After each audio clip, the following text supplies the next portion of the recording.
Welcome. We're happy to subscribe to the channel and make a like for the video and press the notification button to get you all new from us. CNN, President Donald Trump is continuing to wage battle against interpretations of history which he claims are un-American. In a Sunday morning tweet, the president said the U.S. Department of Education would investigate whether California schools are using the New York Times 1619 project in public school curriculum. The Pulitzer Prize-winning collection reframes American history around the date of August 1619, when the first slave ship arrived on America's shores. Department of Education is looking at this. If so, they will not be funded. He wrote on Twitter, citing a message from an unverified account saying it was being taught in schools there. The message came after the president on Friday night banned federal agencies from conducting racial sensitivity training related to white privilege and critical race theory. C. Russell Vought, director of the Office of Management and Budget, instructed heads of federal agencies to dramatically alter racial sensitivity training programs for employees, deeming them un-American propaganda in a two-page memo. Like that memo, it's unclear the extent of the phenomenon the president is identifying. Some schools have said they will adopt the 1619 project into their lessons, though. The 1619 project was launched by the New York Times Magazine last year. After the launch, the Pulitzer Center was named an education partner for the project and announced its education team would develop educational resources and curricula for teachers to use. The 1619 project curriculum is available online for free through the center. Arkansas Senator Tom Cotton, a Republican, has introduced legislation that would prevent schools from teaching the curriculum.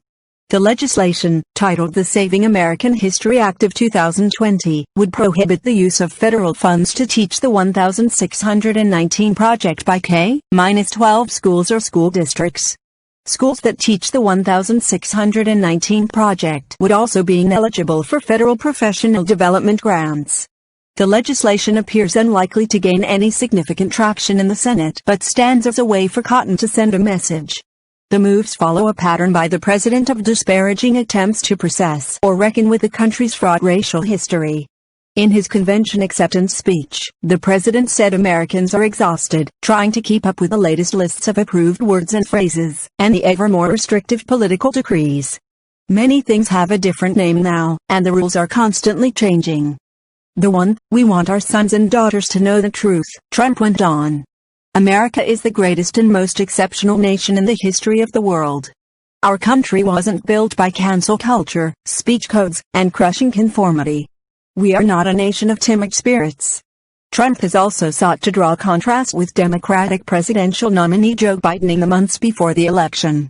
Trump has vowed to protect monuments, including those dedicated to Confederate figures, called the phrase Black Lives Matter a symbol of hate, and threatened to withhold funding from cities in blue states that he says are permitting unrest in the streets. The President and Attorney General William Barr have said that they don't believe systemic racism exists in the United States. In an exclusive interview that aired Sunday with CNN's Dana Bash, Democratic vice presidential nominee Kamala Harris rebuked Trump and Barr's comments regarding systemic racism in the U.S., saying they are spending full time in a different reality. We do have two systems of justice for black and white Americans, Harris told Bash. The comments from the first black and South Asian American woman on a major party presidential ticket come less than 2 months before the November election, in which Harris suggested Trump was not a real leader on racial justice. I don't think that most reasonable people who are paying attention to the facts would dispute that there are racial disparities and a system that is engaged in racism in terms of how the laws have been enforced, said Harris, a California senator and former state attorney general. It does us no good to deny that. Let's just deal with it. Let's be honest. These might be difficult conversations for some, but they're not difficult conversations.